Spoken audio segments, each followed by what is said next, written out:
Peço que você abra a sua Bíblia, 2 Coríntios, aí no capítulo 2, e nós vamos ler o verso 14. 2 Coríntios 2, 14. Eu quero aqui fazer algumas considerações, porque eu gostaria de dar talvez um contexto desse texto, para que a gente entendesse o que o apóstolo Paulo está tentando transmitir. Eu gosto de pensar sempre assim: se eu não estragar o que o texto já diz, está ótimo, né? Então, às vezes, a gente sofre por querer explicar algo e às vezes a gente desexplica, né? Isso tem acontecido com a mensagem do Evangelho. A mensagem do Evangelho, ao longo dos anos, desde o primeiro século, ela é simples, simples, simples. E sempre eu tenho ajudado pessoas ao longo do meu ministério a também pregarem o Evangelho. Eu percebo que parece que o Evangelho tomou uma proporção, tomou um corpo, ganhou uma característica que não é dele. Então o Evangelho, a mensagem do Evangelho, ela é simples, simples, simples. Creia em Deus, aceite o sacrifício de Jesus por você, né? E aí vai vir arrependimento, porque é uma obra que Ele fez por você. Mude o seu plano para o plano de Deus. Você vai passar a mudar o seu plano para o plano de Deus. Creia, aceite, mude. E aí vem algo importante, que é você expressar. Expresse o desejo de que Ele seja o Senhor e Salvador da sua vida. É importante fazer isso. É importante essa declaração de verdade e com verdade. Então, creia, aceite, mude, expresse, né? Eu gosto de trabalhar assim. Isso é a simples mensagem do Evangelho. Ele vem e causa em nós transformação. Desde o primeiro século, como eu estava falando, o Evangelho sempre sofreu com misturas ao que ele é originalmente. Nós temos ainda o apóstolo Paulo no início ali, pregando o Evangelho, ainda no primeiro século, um grupo chamado judaizantes, que era um grupo que passaram a acreditar em Jesus como Salvador, mas, vem a misturinha aí, desde que você consiga cumprir a lei. Então, esse grupo, bem agarrado à lei, eles estão misturando a mensagem simples do Evangelho com o cumprimento da lei. Existia um outro grupo, ainda no primeiro século, e você talvez possa identificar, e existe até hoje, que era o gnosticismo, o movimento gnosticista, que mistura o Evangelho com algumas religiões de mistério. E o Evangelho é o seguinte: o mistério que um dia houve, algo que esteve oculto, desde todos os séculos e todas as gerações, agora ele já foi manifesto a vocês. Cristo em vós, a esperança da glória. Então não tem mistério, já foi revelado, né? Não tem mais isso. Existe um outro grupo, né? E eu acho que foi uma ideia sensacional de um Papa, quando ele institucionalizou a igreja, a mensagem do Evangelho. Ele colocou tudo na instituição. E aí ele começou a misturar também essa mensagem com o quê? Veneração a santos, purgatório, Maria como mediadora. Isso foi no momento, quarto, terceiro século, quando também pegou a linda mensagem, essa mensagem simples que eu falei para vocês, e houve uma mistura dela, que no movimento da Reforma houve um retorno, né, uma tentativa do retorno a essa mensagem simples do Evangelho. Teve o liberalismo teológico, estudiosos na Alemanha, ganhou a Europa, América do Norte, desceu para o Brasil, liberalismo teológico que diz, olha, essa história da Bíblia, isso aí, aquele grupo lá de discípulos, eles tentam sustentar essa história, sabe? Na verdade, teve lá um mestre, mas não é bem assim, ele não morreu de cruz. E o liberalismo teológico, ele mesmo se enrolou com ele mesmo, porque ele não criou uma tese, ele precisa se conectar a uma teologia estruturada, e ele mesmo já não tem muita força, ele precisou ser combatido como todos eles. E hoje também nós temos, né, ainda no mundo de hoje, teologia da prosperidade, onde as pessoas estão querendo uma chave, mistura o evangelho com bênçãos materiais, e o evangelho traz bênçãos, traz situações, e às vezes fica faltando um outro lado dessa mensagem.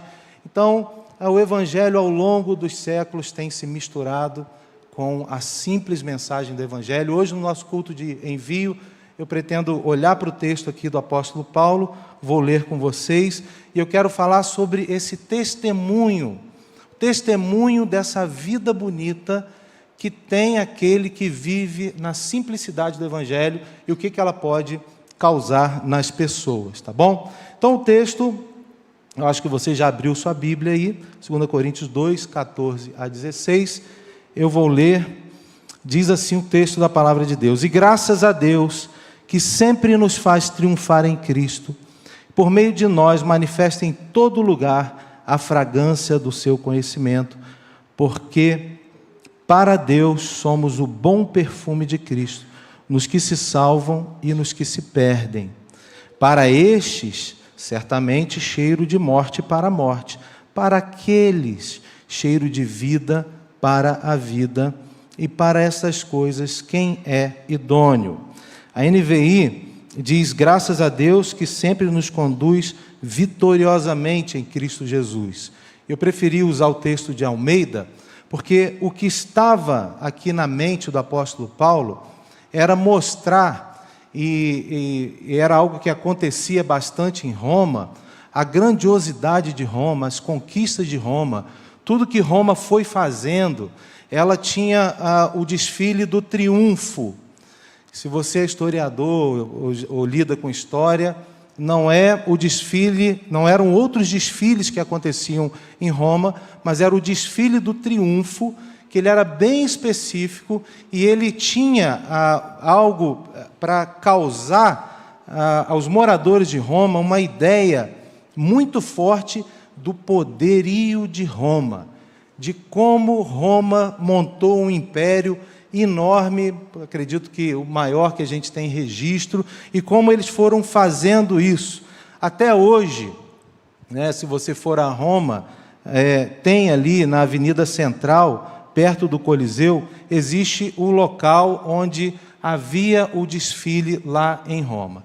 E eu, como gosto de fazer aqui e mostrar o que acontecia, eu vou precisar de alguns atores, que nós vamos fazer o desfile triunfal aqui em Roma. Eu vou precisar da participação de vocês, porque no desfile triunfal, Roma, chegava no momento que eu vou dar um sinal para vocês, e vocês vão dizer assim, ó: Roma triunfou, Roma triunfou, Roma triunfou. Tá bom? Combinado? Então eu vou convidar aqui algumas pessoas. Eu preciso de 1, 2, 3, 4, 5 pessoas. Renatinho, vem aqui, por favor, que já é o nosso ator. Vou precisar do pastor Léo, que já está aqui. Vem aqui, pastor Léo. André Câmara, vem aqui, por favor. Né? Pastor Léo está aqui, vai ser o nosso sacerdote. Renatinho vai ser o nosso prisioneiro. Você vai ser o nosso político. Cadê Douglas? Douglas, está aí, Douglas? Isso, Douglas. Um músico, tem que ter música, gente. Tem que ter música. Pastor Léo, sacerdote. E vou convidar o nosso general. Vem aqui, Jorge. Jorge, você é o nosso general aqui. Se não for o Jorge, não tem jeito. Então, por favor, políticos aqui. André, você é o nosso político. Fica aqui. Vamos fazer fila indiana aqui, ó. Políticos, sempre na frente. Você está andando aqui desfilando em Roma, tá? Pode parar aqui. Político, calma, calma. Em segundo lugar, né, políticos, os músicos, Douglas, músicos, prisioneiro, Renatinho, terceiro, pastor Léo, sacerdote, e o general lá atrás. O general vinha no cavalo, vem no cavalo branco. Vem no cavalo branco porque é o desfile triunfal de Roma. Então, vamos lá, está acontecendo aqui o desfile, eles estão chegando, e os prisioneiros, você está triste, está todo mundo feliz, você está triste, tá? O sacerdote está com incenso na mão, porque Roma politeísta, Roma acreditava que esse incenso, e ela consagrava isso aos deuses, né? Renatinho, está todo mundo feliz. O prisioneiro, ele vai ser executado em praça pública, né? Porque isso faz parte de mostrar poder. Então, eles estão andando, vamos lá, estão aqui políticos, está feliz. Músico, tocando música. E, de repente, vocês falam o quê? Viva Roma!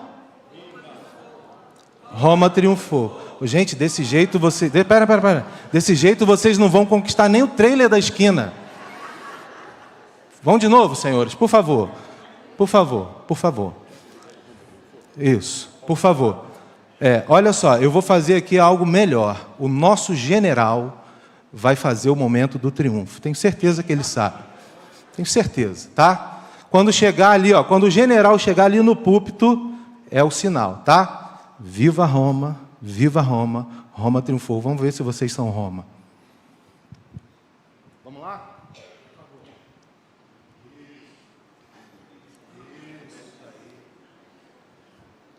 Viva Roma! Viva Roma! Roma triunfou!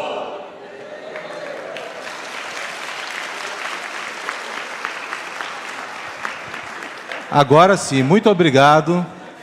Desfile do triunfo. Se você quiser pesquisar, você vai ver alguns desfiles. Então, esse era o cenário que estava ali. Então, como vocês viram, tinha gente aqui triste, porque ia morrer, mas tinha gente feliz, porque havia triunfado, havia ganho. E aí, qual é o paralelo que está aqui no texto e como é que nós podemos aplicar? E o que o apóstolo Paulo estava na mente dele quando ele escreveu isso aqui? Ele está passando isso aqui para a igreja de Corinto. Ele estava querendo dizer o seguinte: olha, quem luta as nossas batalhas, quem é o nosso general, quem dá o comando para a gente, quem vai triunfar é Jesus Cristo. É Ele que é o nosso comandante. Não é mais ninguém. É Ele que já venceu todas as batalhas, né? O aroma que saía da máquina ali de incenso do prisioneiro estava ali exalando o perfume. E ele está ali falando e dizendo aqui, mostrando, porque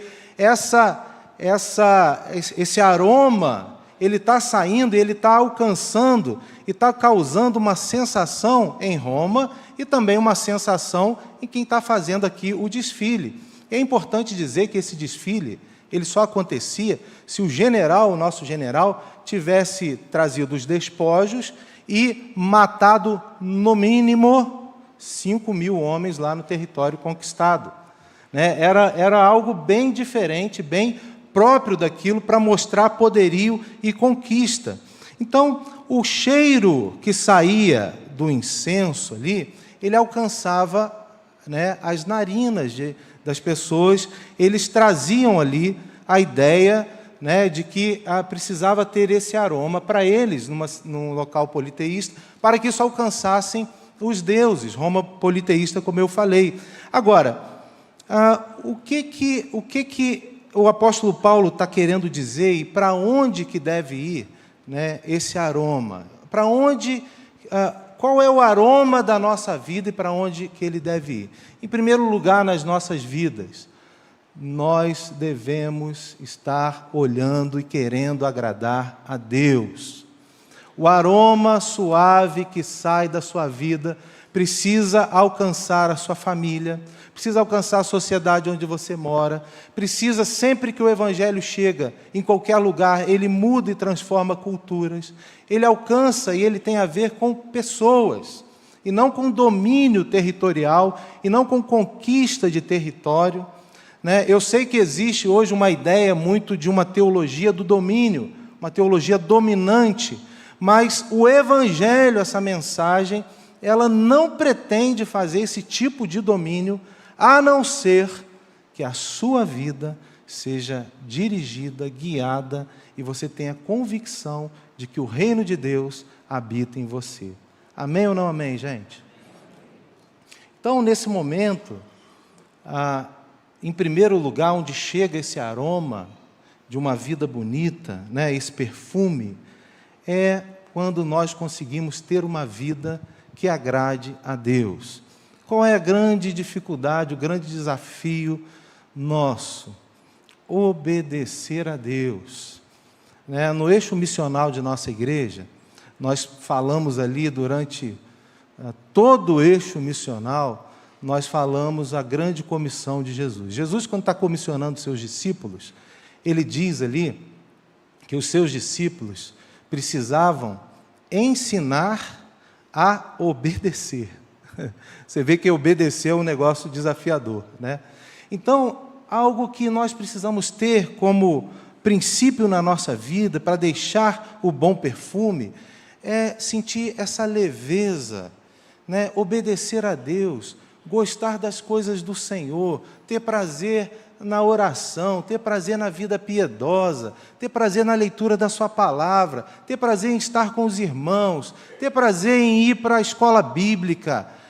Isso é exalar o bom perfume do Senhor. Sabe, gente que chega e tem uma postura muito diferente do que aquelas pessoas que às vezes têm um tipo de postura de que querem estar num lugar apenas para receber bênção. Receber bênção todo mundo quer, eu também quero. Mas o que o apóstolo Paulo está tentando mostrar para esses irmãos dessa igreja com bastante dificuldade, com muitos conflitos, embora se você ler logo no início do capítulo, ele diz que é a igreja de Deus que está em Corinto. Eu acho isso interessante, porque quando ele fala a igreja na Galácia, ele chama de insensatos, embora essa igreja bem problemática, ele chama de igreja de Deus, e ele está ali com esperança nessa gente difícil, briguenta, que colocava a ceia do Senhor como seria ali um momento para ser tão bonito, virou um momento de disputa, de confusão, precisou dar tantas orientações aqui, mas ele está dizendo, olha, dá para vocês serem cheiro suave de Jesus, dá para vocês exalarem o bom perfume do Senhor, dá para vocês, em meio a essa cidade portuária, com tantas situações horrorosas, baixas, moralmente horríveis, dá para vocês exalarem o bom perfume de Deus, aí onde vocês estão. Dá para vocês terem ações e atitudes completamente diferentes do que a sua cultura está influenciando você. Vocês sabem que Moisés, quando chegou, o povo sai da escravidão, e o povo, vocês sabem quanto tempo leva, desde quando Moisés saiu do Egito, até chegar na terra prometida? Vocês sabem? Quanto tempo? Não, isso foi depois da desobediência. Estou falando, foi rápido. Levaram ali 60 dias, gente. Foi rápido. Do momento que saíram até chegar o momento dos espias. Ali foi rápido. E no relatório dos espias, o que acontece? O que acontece? Vocês lembram? Tem 2 que acreditam que vai dar certo. E tem um outro grupo que acredita que não. E a maioria, nesse caso aqui, venceu, e eles desobedecem a Deus. Mas Moisés, ali, naquele impulso, ele tenta encorajar aqueles irmãos. Ele tenta falar com aquela gente e dizer para ele, olha, vamos, Deus falou conosco, a vitória vai ser nossa. Ele tenta levar esperança. E sabe o que o povo quer fazer com Moisés naquela hora? O líder que liderou eles até aquele momento? Vocês sabem o quê? Eles querem apedrejá-lo, matá-lo. E ali, naquele momento, Moisés tem uma atitude que, irmãos, só alguém temente a Deus vai ter. Moisés vai orar, vai interceder, vai pedir a Deus por aquelas pessoas que estavam querendo matá-lo. Isso é ser o bom perfume de Cristo em meio a uma sociedade degradante. Isso é ter a certeza que nós podemos estar orando por pessoas, até por aquelas que a gente torce o nariz às vezes, e às vezes a gente tem motivos para isso, né? Mas que a gente consiga orar por essas pessoas, interceder por elas.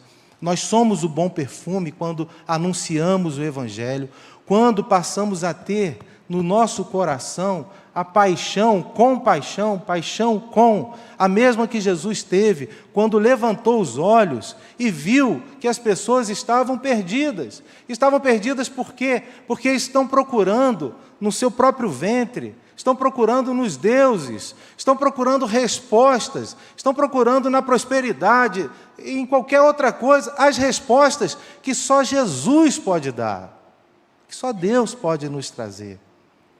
Então, o apóstolo Paulo aqui está falando, está motivando, está dizendo, olha, vamos ser o bom perfume, vocês podem ser o bom perfume. Eu me lembro, irmãos, que no período meu, quando estava com 17 anos, eu fiz de tudo para os meus pais me botarem para fora de casa, mas eu fiz de tudo. Comecei a trabalhar no Banco do Estado do Rio de Janeiro, Banerj, né, já nem existe mais. E eu estava me sentindo, aquilo ganhou, falei, agora com um dinheirinho legal, imagina, morando com os pais, tinha aquele ticket, dava até para comprar na roupa, na época aceitava em alguns locais, casa de departamento, né? Tem gente fazendo assim para mim que já fez isso também, né? E eu estava me sentindo dinheirinho, e eu comecei a fazer tudo errado, quebrar as ordens de casa, os horários tortos.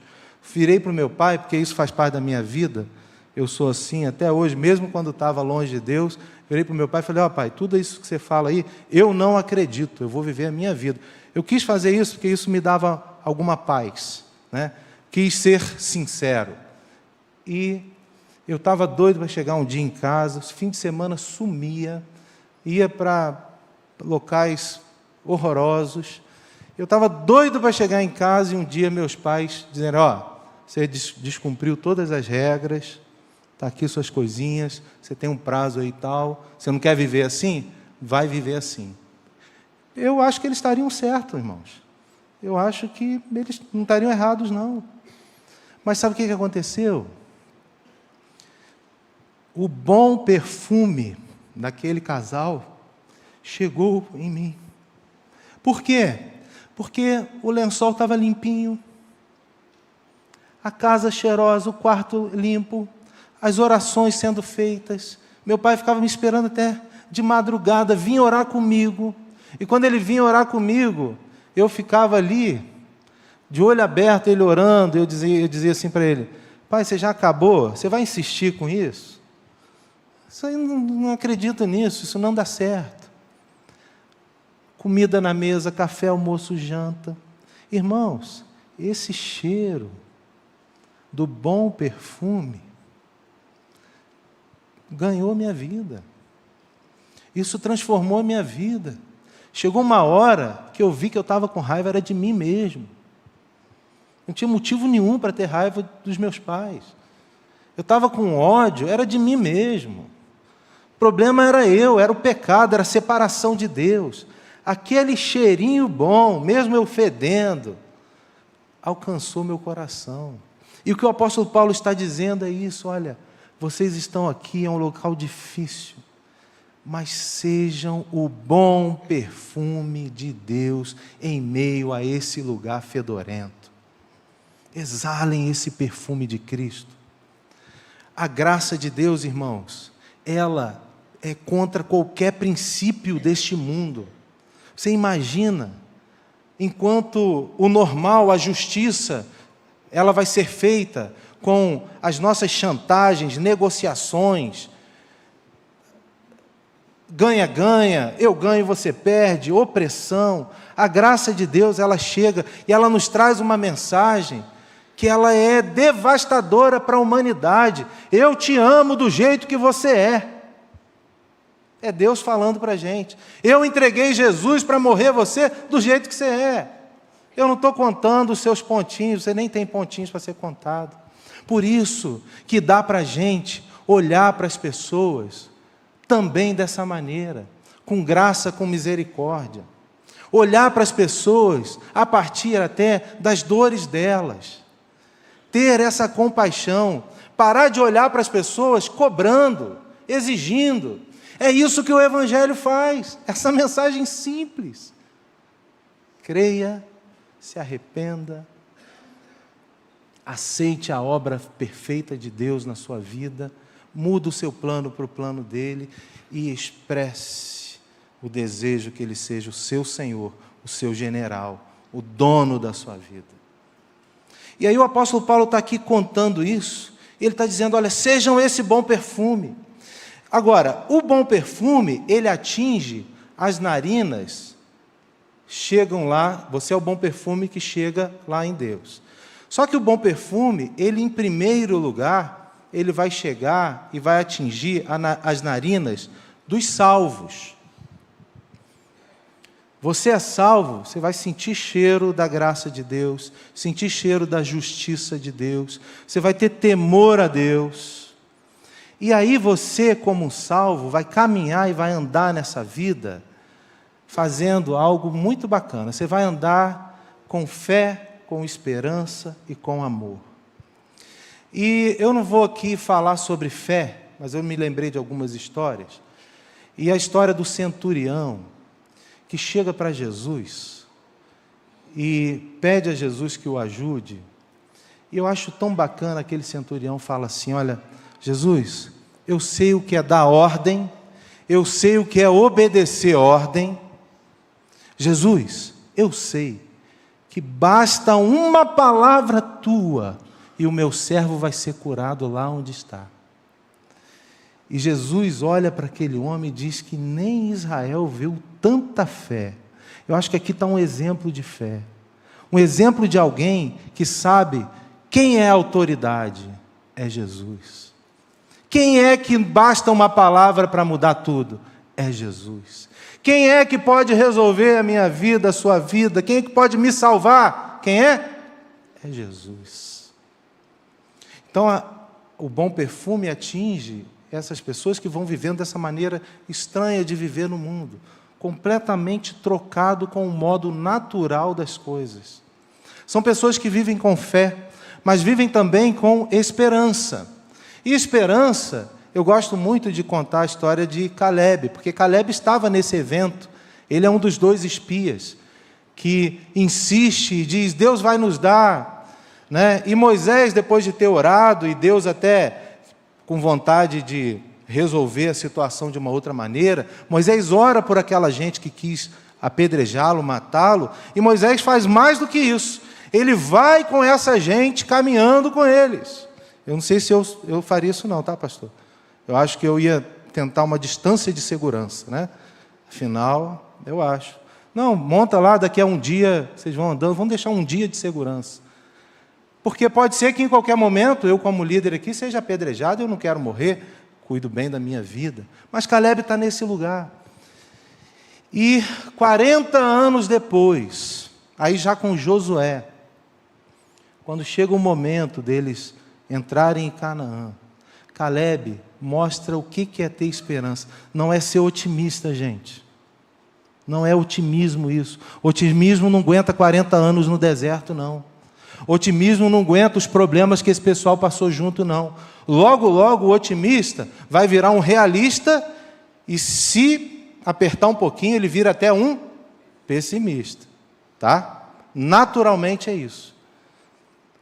Mas a esperança em Deus, daquilo que Deus falou, das promessas dEle, das certezas que Ele deu, Caleb diz, olha, eu estou aqui há 40 anos, eu nem sou jovenzinho mais, mas eu tenho o mesmo vigor de 40 anos atrás. Isso é esperança.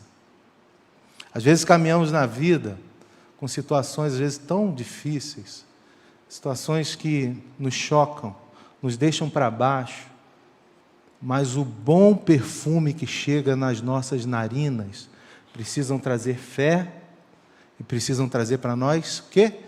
Esperança. E também os salvos sentem a esperança e também um amor. E aí eu me lembrei de uma história, pastor Renato, que eu jamais colocaria na Bíblia uma história de amor de gente como a Bíblia coloca. Salomão, chegam duas prostitutas para Salomão, e elas estão ali com um problema.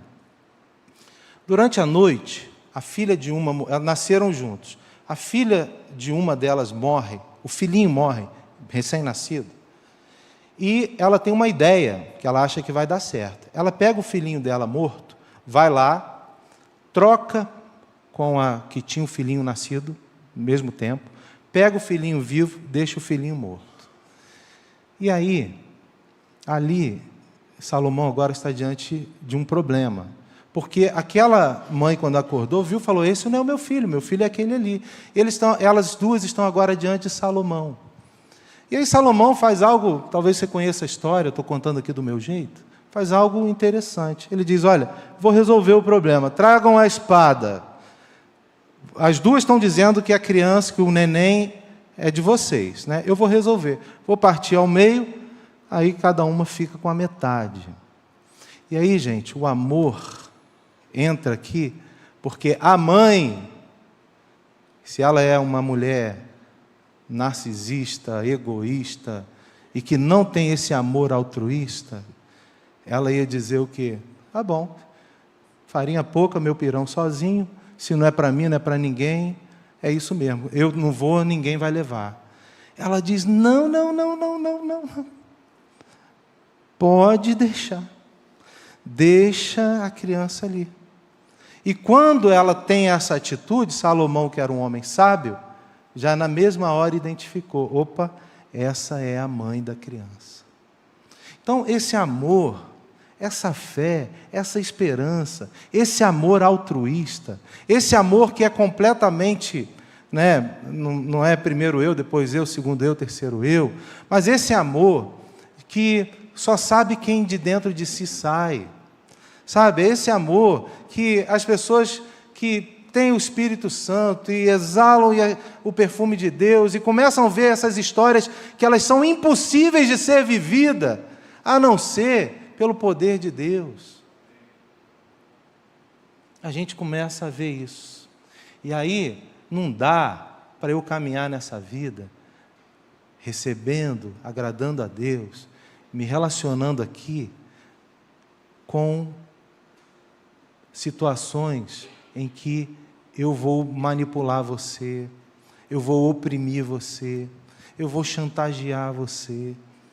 Esse é o bom perfume de Cristo e é isso que Ele espera de nós. Amém ou não amém, gente? Agora, existe algo aqui que acontece, e caminhando aqui. Primeiro, agradamos a Deus, o bom perfume chega a Deus, sua vida é de Deus, chega nas narinas dos salvos, mas aí tem um ponto aqui, e que nesse ponto a gente precisa dar uma atenção muito interessante. Também o perfume que saía do incenso, a fragrância, ela atinge aqueles que não são salvos. Ela atinge as narinas daqueles que estão perdidos. Aquele prisioneiro ali, ele sabia que aquele cheirinho era um cheirinho de morte. Ele estava caminhando para a execução. Também é assim nas nossas vidas. Verso 16. Para estes somos cheiro de mortes, para aqueles fragrância de vida. O mesmo perfume que chegava, ele chegava para alguns com uma sentença. Vitória, triunfo, alegria. O mesmo cheirinho chegava para outros com outra sentença. Vamos morrer, estamos perdidos, já era a vida. E é isso que o Evangelho faz, como eu disse. Essa simples mensagem, ela faz isso com todo mundo. Aonde essa simples mensagem do Evangelho chega, do jeitinho que eu falei aqui, crê em Deus, aceita o sacrifício perfeito pelo perdão dos seus pecados, você se arrepende, crê, aceitar, muda o seu plano para o plano de Deus, expresse o desejo de que Ele seja o Senhor da sua vida. Ela causa isso. Chegou a mensagem, vai ter gente com cheirinho bom, vida, salvação, vai ter gente sabendo, identificando que está indo para a morte. Eu estava fazendo estudo bíblico, como gosto de fazer, com um homem, e um homem muito questionador, e de vez em quando Deus manda uns peixes bravos, sabe? Peixe bravo, peixe que você tem que ser um pescador ali. Eu sou de Macaé. Embora as pessoas pensem que eu sou de Beautiful River, eu sou natural de Macaé. Gabriela está ali também, né? Eu sou macaense. Então, meus tios são pescadores. Meu pai nunca foi um pescador de peixe bom, mas meus tios são. Tio Enoque, né? São tio Silvio. Nossa, e pescar é muito legal, gente. Se você está nervoso, vai pescar, que é muito bom. E algumas vezes eu aprendi com o tio Silvio e o tio Enoque que quando tem um peixe bravo, lutador, o pescador experiente, se ele puxar muito rápido, ele estoura a linha, ele perde a isca, ele perde o anzol, ele perde o peixe. E às vezes Deus me manda, fazendo aqui um paralelo com o pescador de homens, me manda peixes que são bravos. Eu estava com esse homem, ele se dizia muito honesto. Tem gente que fala, eu sou muito verdadeira, né? Eu falo tudo o que eu penso. Eu falo, que bom. O senhor gostaria de ouvir também algumas coisas? Né? Tem gente, às vezes, que só quer falar, né? Se o senhor quiser ouvir, se o senhor puder me ouvir, se quer só falar, o senhor pode, não, eu também.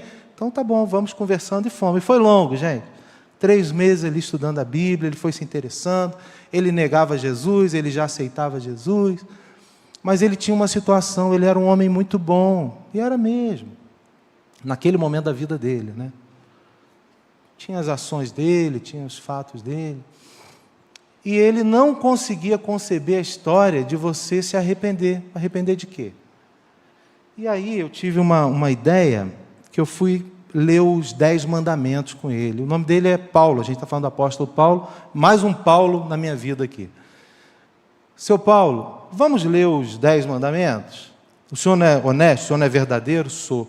Eu vou lendo, e se o senhor aqui, na hora que eu for lendo, se o senhor tirou nota 10 aqui, em algum desses mandamentos, o senhor me sinaliza, eu paro de ler. E lá fui eu lendo.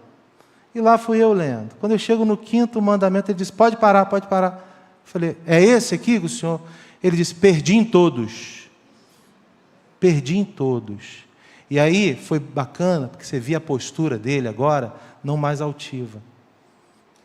Não mais altiva, mas reconhecendo. Porque a lei, o importante da lei é que ela nos aponta para a nossa insuficiência. O importante da lei é que ela nos aponta para Jesus. Aliás, tinha a lei, mas tinha os sacrifícios. O pessoal mesmo com a lei ia lá e fazia o sacrifício. Então, o Evangelho, quando chega, ele vai causar. Seja fé, esperança e amor, cheiro agradável a Deus com a sua vida bonita, ou vai causar morte. Eu li um livro do Bruce Wilkinson, já tem tempo, eu me lembrei disso quando estava preparando a mensagem. Coloquei uma tabelinha aí. Isso. Olha que interessante sobre pecado, gente. Características, primeiro, antes de falar da tabelinha, pode deixar a tabelinha aí. Quais são as características de pecado? O que é pecado? Toda vez que você peca, algo morre. Salário do pecado, recompensa é morte. Essa morte é separação de Deus. Você está separado. Você agora não é o pecado no varejo. O que Paulo está falando é a recompensa disso, é você não está mais em comunhão com Deus. E aí, nós temos aqui essa tabelinha, eu gosto dela. 4 áreas do pecado, segundo Bruce Wilkinson, em Segredos da Vinha. Existe a área que ele chama de área aberta. A área aberta é aquele pecado que você sabe que peca e todo mundo sabe que você peca e fica exposto para todo mundo. Existe a área chamada, que ele chama da área cega. A área cega você não vê. Mas as pessoas em volta de você, elas sabem que você tem aquele probleminha. Pode ser que você seja algo assim que não é... Você seja igual Saul, né? Saul não tinha aqueles pecados expostos de Davi, né? Era vaidoso, orgulhoso, né? Sempre altivo, dono de tudo, nunca abaixa a sua bolinha ali, nunca reconhece nada. Pecado, irmão. A ausência de Deus, o Deus de Jesus, a humildade está faltando ali. Existe a área secreta, gostei dessa. É aquele que você sabe, ninguém sabe. Aquele pecadinho que só você sabe. E existe o que ele chama do desconhecido, que esse daí só Deus sabe, você também talvez não tenha a percepção dele. Mas tem algo que nós podemos fazer e pedir a Deus, assim como Davi orou: Senhor, guia a minha vida, prova-me. Olha que oração bonita. Vê se há em mim. Eu estou olhando tudo aqui, eu já estou arrependido, mas ele está pedindo a Deus: Senhor, vê se há em mim. Olha para mim. Vê se tem algo em mim que te ofende. Olha que oração. Não foi à toa que foi um homem segundo o coração de Deus, com essa capacidade toda. O pecado, ele é universal, atingiu a toda a humanidade, a natureza geme, nós gememos, problemas que temos. Ele ofende diretamente a Deus e ele causa separação e morte. E aí, aqui, para a gente concluir, né, o nosso período aqui, da exposição das Escrituras, eu quero perguntar a você: a sua vida tem exalado o bom perfume de Deus? A sua vida, você tem tido vida que agrade a Deus? Você quando ninguém está te vendo, você está sozinho, frustrado, cansado, nessa vida, como é que está a sua vida? Como é que está a sua situação com o Senhor? A sua vida tem chegado como aroma suave a Deus? Aonde você chega? No seu trabalho, aqui na igreja. A sua vida exala o bom perfume de Cristo. E você tem caminhado com fé, esperança, amor, e tem encorajado os cristãos, e tem orado por gente até que às vezes te persegue, fica em cima de você, te fez até mal. Essa mensagem aqui é para isso. Você tem percebido que em exalar o bom perfume de Cristo, talvez venha uma força contrária, gente que às vezes te odeia. Mas olha, não olhe para ele assim não. Olhe para ele a partir das dores que ele tem, das angústias, e ore por ele, por essas pessoas. Mas esse perfume de Cristo tem exalado e tem levado e chegado aonde você está com o bom perfume de Cristo. Deixa eu falar aqui para o pessoal da rede social. A sua rede social tem glorificado e tem exaltado o nome de Jesus, queridos? Ou você está usando ali para uma exposição do seu corpo, física, para que o seu pecado de aparecer, da vaidade, de ter muitos likes, muitas curtidas, muitos comentáriozinhos, você tem espalhado na sua rede social o bom perfume de Cristo? Ou você está igual ao mundo, jogando ódio, facção, dissensões? Como é que está isso na sua vida?